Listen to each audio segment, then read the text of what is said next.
Bon, je me pose 5 minutes pour vous faire mon bilan sur mon intervention à la Dala, donc une association de ma commune à 5 minutes de chez moi.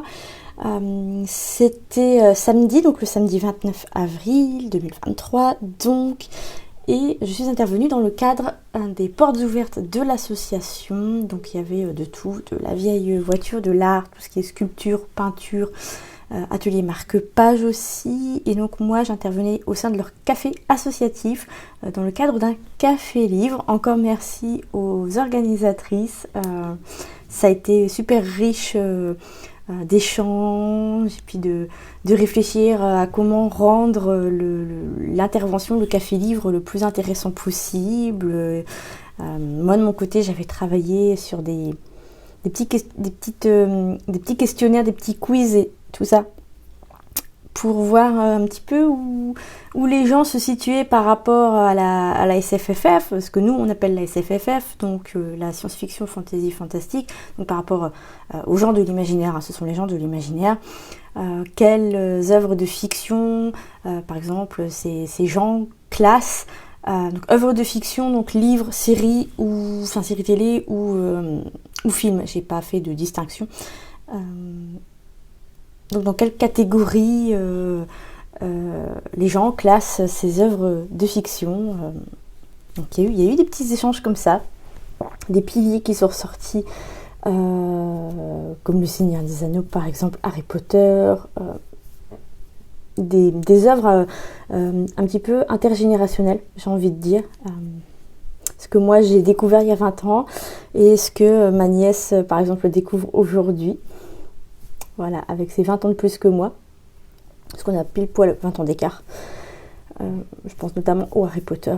Et la fille de mon beau-frère, pareil, à fond dans Harry Potter, alors qu'elle a 12 ans. Elle va avoir 12 ans. Pardon. Bref, petit point à chaud. Mais d'ici la sortie de ce vlog, il y aura un article, j'aurai écrit un article plus complet, plus structuré aussi je pense, et je vous mets comme toujours le lien dans la description si ça vous intéresse. Alors ce café-livre, la dernière fois que j'ai participé à un café-livre, c'était à la médiathèque d'Arras. Et c'était il y a super longtemps, puisque j'ai publié en auto-édition sous pseudo. Donc c'était vraiment mes toutes premières années. Je ne vais pas faire de comparaison, parce qu'il n'y a pas de comparaison possible. Je ne vais pas comparer l'incomparable. Qui j'étais il y a 10 ans et qui je suis aujourd'hui, c'est deux personnes extrêmement différentes. J'ai beaucoup changé. Que ce soit dans mon rapport aux autres, dans mon rapport même avec mes proches, simplement, et mon rapport à moi-même, surtout, qui a énormément changé. C'était super intéressant, ce café-livre. C'était 3 heures d'échanges intenses. Il y a eu beaucoup de questions, de curiosité aussi, d'idées reçues démontées sur le métier d'auteur, d'autrice, sur le milieu de l'édition, le milieu du monde du livre. Il y a eu pas mal d'animations, et puis la vente privée a vraiment bien fonctionné aussi. J'ai plusieurs harmonies, plusieurs tisseurs d'ombre et plusieurs murmureurs qui sont partis, et même 3 mois pour écrire un roman pour quelqu'un qui voudrait se lancer dans l'écriture. Donc c'est super chouette. J'ai pu parler de tout ça aussi. J'ai découvert que ma nièce écrit, qu'elle aimerait bien approfondir. Donc on a un petit peu parlé de ses problématiques aussi. J'ai pu promouvoir Harmonie. À la base, c'était l'idée de promouvoir Harmonie. Cette intervention, c'était dans le cadre de la promo d'Harmonie, sur de faire un petit peu de promo IRL, comme on dit. Qu'est-ce que je pourrais dire d'autre? Il y avait pas mal de personnes. On était une petite vingtaine de personnes. La rencontre a donc été riche et animée. Comme je vous le disais, j'ai pu constater certaines idées reçues sur le métier d'auteur, d'autrice. Le rapport professionnalisation et passion n'est pas toujours très clair pour les gens. Et puis on était, ouais, comme je disais, une petite vingtaine, petit comité. Voilà, moi j'aime bien. J'aime bien me faire un petit salon de temps en temps, mais vraiment sans plus. Parce que déjà là, on était 20 et avec mon hyperacousie, j'ai eu un mal de chien en fait à récupérer mon énergie. L'énergie que j'ai investie dans ces 3 heures d'intervention.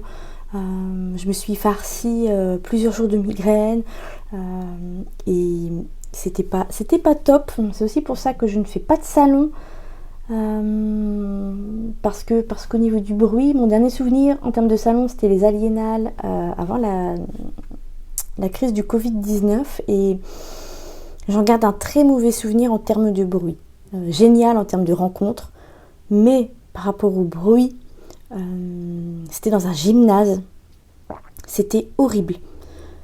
Je sais pas ce que les autres auteurs pensent de ça, mais moi, avec mon hyperacousie, du coup c'est vachement plus fort et tout de suite j'ai besoin de m'isoler, d'aller dans ma bulle et quand c'est moi qui fais l'intervention comme ça, je ne peux pas, hein. Je suis partie pour 3 heures de papote et puis quand je suis lancée, je suis lancée, on ne m'arrête plus et donc c'était super intéressant à plein de niveaux, c'était enrichissant, c'était sympa de sortir de ma tanière, surtout à 5 minutes de la maison. C'était du pain béni pour moi. J'ai pas eu de frais, pas de frais de déplacement. J'ai fait des ventes. J'ai pu parler de mon métier avec des gens de tous horizons, mais aussi beaucoup de gens qui lisent dans les genres de l'imaginaire.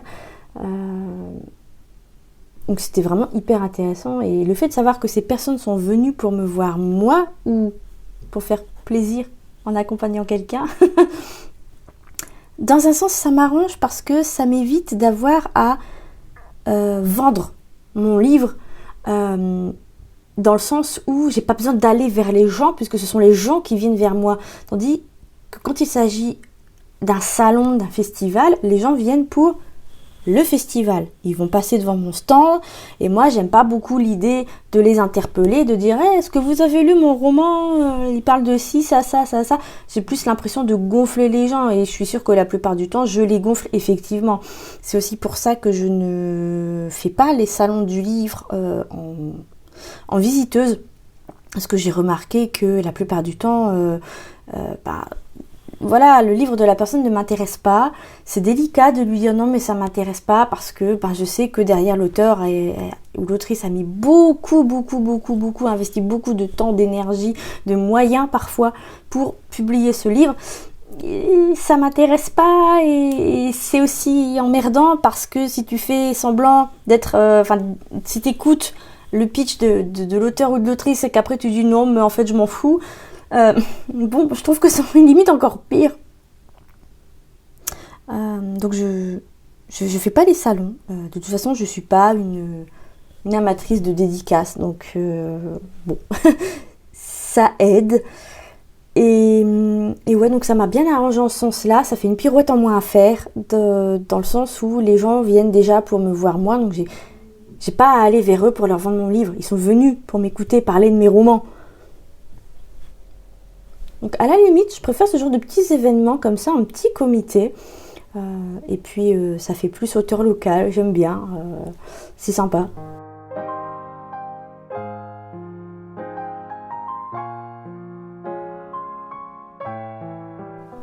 Il se pourrait que ce matin j'ai dévalisé le rayon papeterie de mon magasin Action. Donc je vais vous faire un petit tour comme ça, rapidou.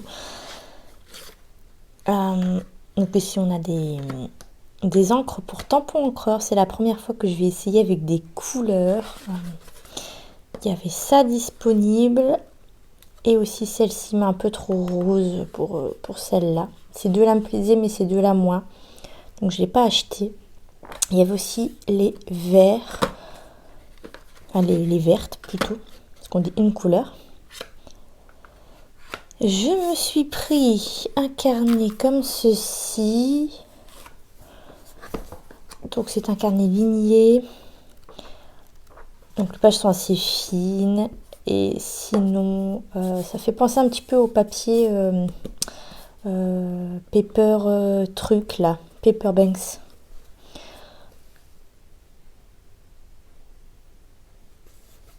Je me suis pris un carnet comme ça, non pas pour faire un bullet journal parce que c'est trop fin pour moi et que je vais bientôt faire imprimer mon propre carnet à bullet journal. Du coup, je vais pas avoir besoin là tout de suite d'un nouveau carnet.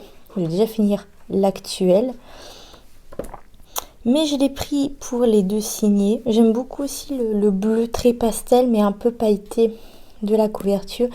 Et ce carnet-là, vous allez très vite le revoir dans une prochaine vidéo. Ensuite, carnet chouchou. Oula! Carnet chouchou, les fameux carnets B5. Avec ici, le truc qui a bien vécu. Mais bon, tant que le carnet n'a rien. Donc celui-là, j'en ai repris 2. Et là, on passe aux stickers. J'ai un carnet créatif en cours et j'aimerais... en fait, j'ai flashé sur ces petites box avec des lignes, des pointillés. Ça va me servir. Et après, c'est que du sticker. Il y avait un choix monstrueux. Je me suis limitée. Parce qu'après, au bout d'un moment, je ne vais pas savoir en faire. Donc, j'ai préféré me limiter. Dommage qu'il n'y ait pas eu le même, mais avec des petits chiens, parce que moi, je suis une maman chien. Mais après, voilà, il y a des éléments qu'on peut utiliser même si on n'a pas de chien. On a le petit cœur, on a la petite étiquette, on a d'autres petits cœurs, le citron. Et puis, j'avais dit que je ferais une thématique chat dans mon bullet journal. J'avais fait les chiens. Déjà, donc j'aimerais faire les chats maintenant. Ici, j'ai repris un lot de stickers créatifs. J'en avais déjà eu un avec un giga poussin avec des couleurs beaucoup plus pétillantes. Ici, elles sont plus mates, plus ternes. Mais j'aime beaucoup. Ça peut faire une chouette thématique pour l'hiver, par exemple pour le mois de janvier. Ici, j'ai craqué sur le côté un peu vintage et aussi sur les jeux de mots. C'était où? Oui, voilà, avec le See You Soon.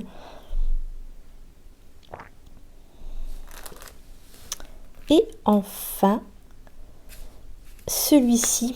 J'avais dit que j'allais acheter un ruban un peu style dentelle.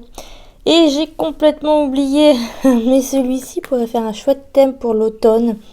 Avec la petite biche, le petit hérisson, les petits sapins. Les couleurs aussi qui sont un petit peu pastel. Moi je dis pour l'automne, ça peut être super chouette.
J'ai inauguré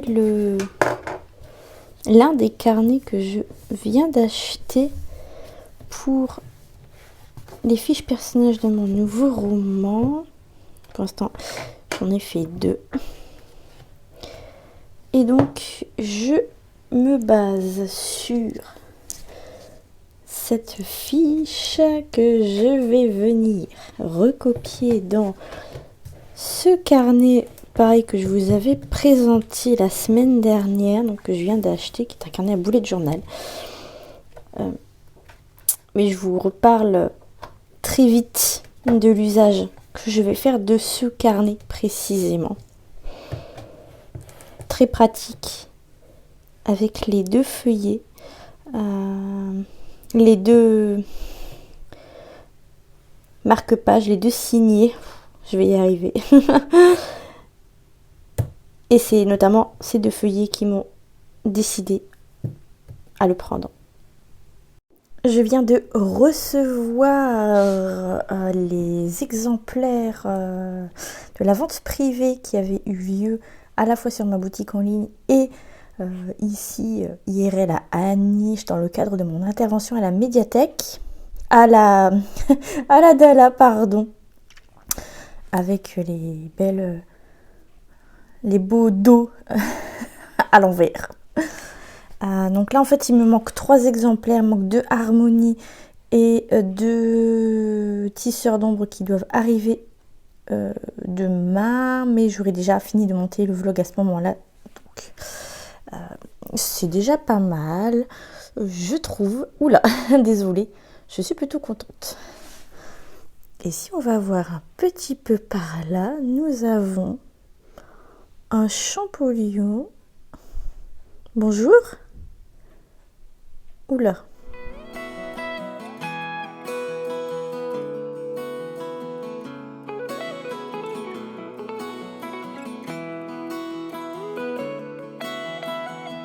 Alors, comme je vous expliquais, il me manque 3 livres que je devrais recevoir demain.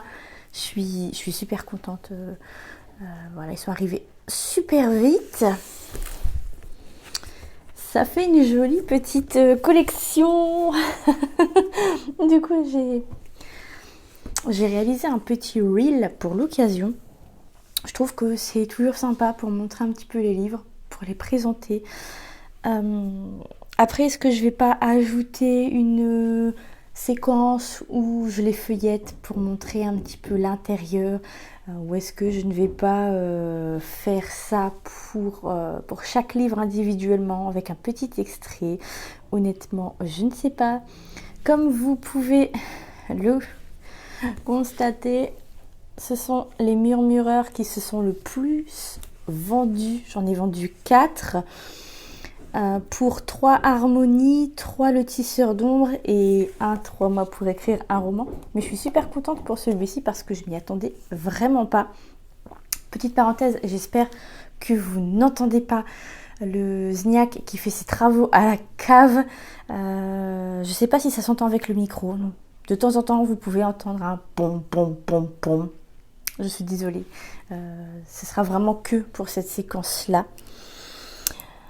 Sinon, qu'est-ce que je voulais dire d'autre? Un grand merci aux personnes qui ont participé à cette vente privée. Ces livres-là seront à récupérer du coup à l'Adala, donc l'association au sein de laquelle j'ai fait une intervention fin avril, le 29 pour être exact. Je vous avais posté quelques petites photos sur Insta, en story et aussi dans un vlog. Est-ce que c'était déjà dans celui-ci? Oui, puisque c'est dans ce vlog-ci que j'ai fait mon retour sur cette intervention.